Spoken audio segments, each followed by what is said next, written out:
Hey, what's up, what's up? It's Audi from Nails by Audi. Bringing a little tutorial here for you guys. Just wanted to show you how I prep my practice hand, how I prep the clip-on nails that go onto the practice hand. Just because I know a couple people probably struggle with this, and probably just go on to do nails with the clip-in tips looking like that, all chunky and stuff. Yeah, I don't like that, so we're gonna cut that. Obviously, on a real client, I would not cut their natural nails with this clipper, but because it's the practice hand, I do things a little bit different on it, just because obviously you can be more rough with it and not really have any consequences. Sorry about that. But what I like to use this for is to try to just get more of a muscle memory down, get a routine, and like I said, muscle memory, but for your application, for how you're filing the nails and everything. So yeah. To shape the practice hand nails and file them down so that they're more natural, I use this 150 sanding band bits. This actually came from a pack that I bought on Amazon. It came with like 6-7 different levels of coarseness for these sanding bands. So say if this is actually one that I would use on the client on their natural nail, just because it's not too fine, but it's also not too coarse. When I do it, I can try to flick the sanding band across the surface of the nail, try not to press too much, being gentle, working with low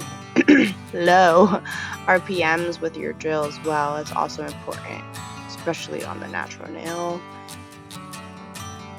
You never should be staying in one place on the natural nail, even when there is acrylic on it. You should never stay in one place for too long, because that's what hurts and burns your clients. And it'll also cause rings of fire if you're doing that around the cuticle. So it's definitely important to be gentle with the natural nails, work in a flicking motion, nice and gentle, soft, don't apply too much pressure.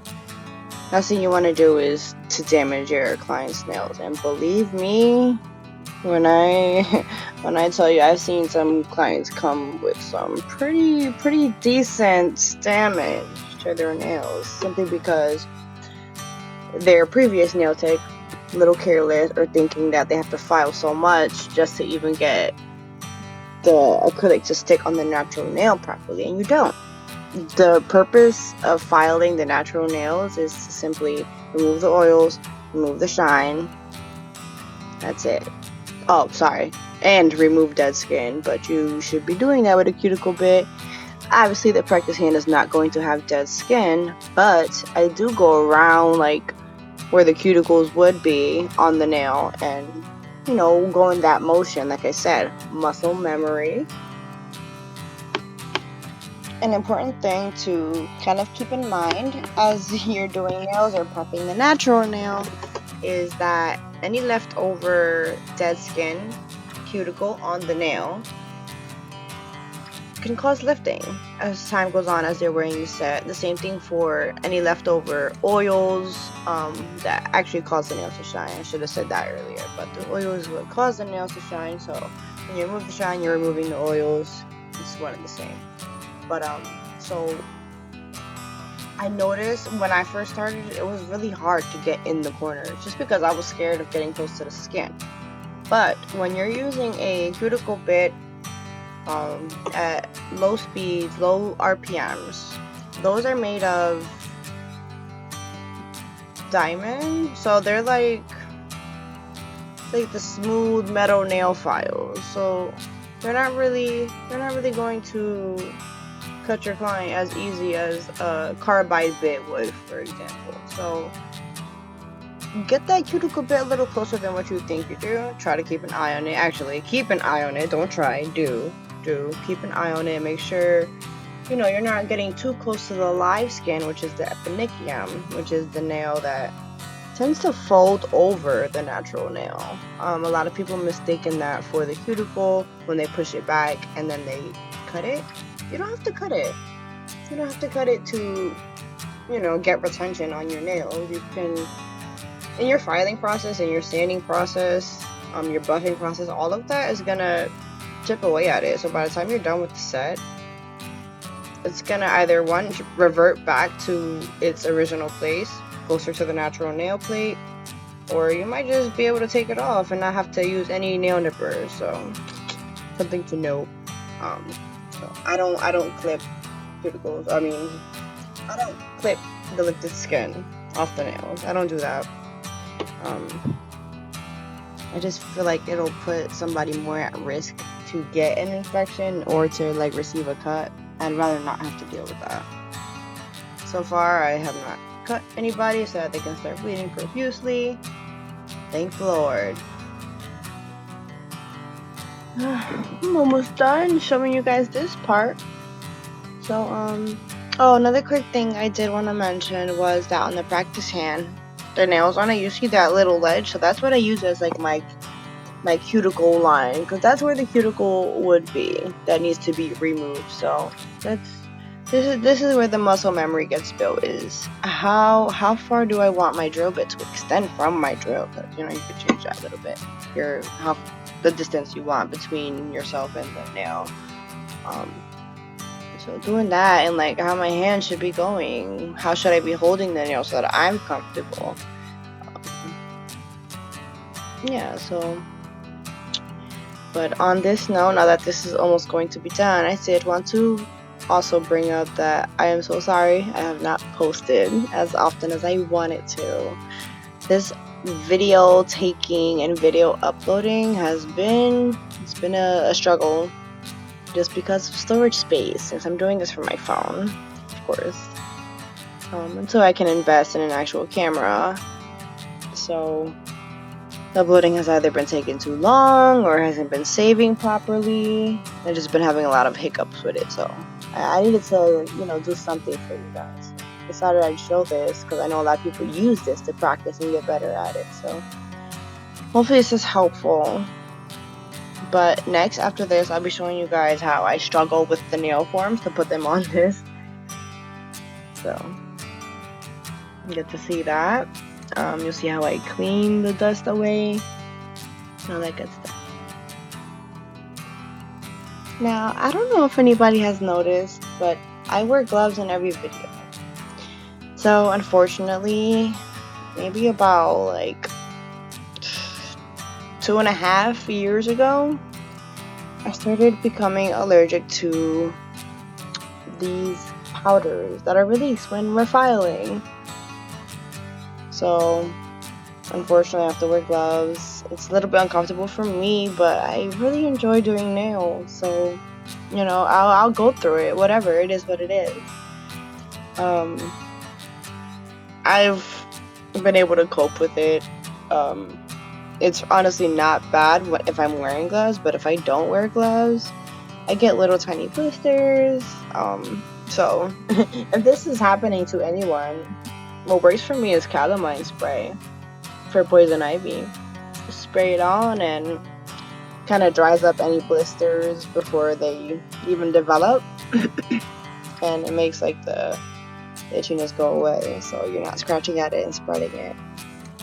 But it's weird, like, I don't know, I know your body changes every 7 years, but I didn't think I'd become allergic to acrylic, but I was doing nails for a while without wearing gloves, and I'm pretty sure that's why. So let this be a lesson to you guys. For now, wearing gloves and you haven't gotten an allergy yet doesn't mean you won't, so start wearing gloves. And if it's alright with y'all, I'd love to talk a little bit about primers, nail dehydrators. Alright, let's put it like this. You don't need to add a whole bunch of nail primer and nail dehydrator to get good retention. You do not. It's all about your prep. Not what you put on after your prep, but your prep. If your prep is good, you will have like 6+ week retention with only using nail primer. Actually, the more you use, the less it's gonna stick to the natural nail. because you're just creating more layers and layers. So how is it gonna stick to the nail if you have 4 different things in between the acrylic and the nail, you know? So yeah, it'll make the nails pop off faster, because you're just adding things in between. So yeah, personally, you just need nail primer. That's it. Good nail primer, 1-2 coats with it, light coats. Don't get it on the skin because that can burn. Yeah, you don't have to soak the nail in it. Just enough for it to evaporate a little bit. Put the second one on. That's it. Now let's wipe off the dust that was on the nails. I just used an alcohol pad. I got it from Amazon. It was a box of 4 boxes of, I forget how many are in one box, but it's very affordable, nothing crazy. It's nail form time. So for the nail forms, I think this is a row of like 500. Again, Amazon. You notice the theme here? Amazon, Amazon, Amazon. I love it. So I take off that middle sticker that normally comes with them, and I put it where I'm going to apply the acrylic, and it helps create more sturdiness in the paper. I'm pretty sure you can do this without putting that sticker there. I just like it for, like I said, the extra sturdiness. Unfortunately, I don't know what happened to the video where I'm actually applying like my base to form the shape of the nail, but at least you can see me struggle with the nail forms because do they stick to your gloves when you're trying to put them on. So try to do minimal contact with the glove and the adhesive part of the nail forms, but it's almost impossible to do that and get it on the nail good. Still working on that, so once I figure it out, maybe you'll see it. Who knows?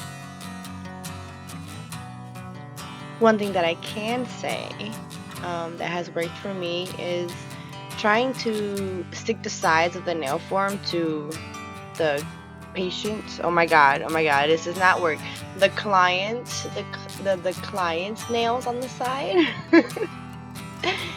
So if you can stick the nail form to that, maybe try to release one of your hands to hold it from the top and then bring your other hand to pinch it down. That works sometimes. Another thing you want to keep in mind with the nail forms is you want to try to get the form to be flush with the natural nail, with the edge of the natural nail.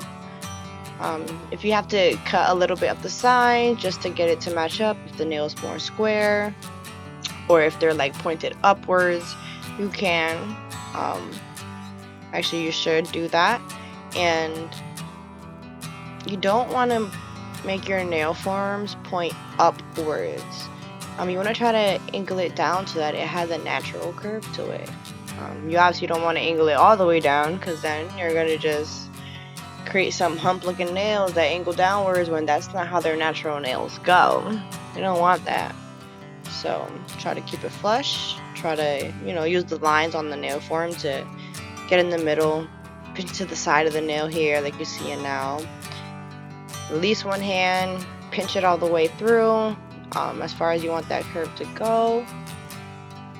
And then fix your angle if you need to. Release the sides if you need to, like fix it up, make it more in the middle. You can do that too.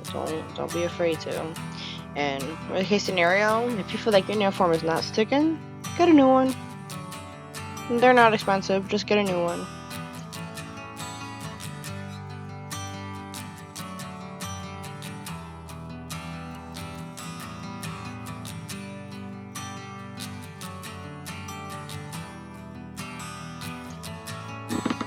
I actually spoke through most of this video, and that was the goal. To do an actual, more tutorial like video, and I think we did that. So thank you guys for coming back and watching. If you're new, thank you. for coming around. I hope you stick around and watch more of my videos.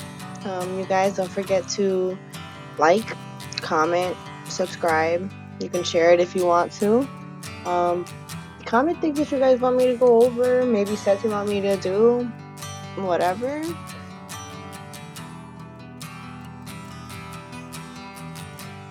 I'm more than willing to do a voiceover, so you guys let me know, okay? Thanks again for watching, you guys, and I hope I was able to help somebody in this video. Now, peace out, gremlins. Howdy from Nailssbyaurie, the one and only.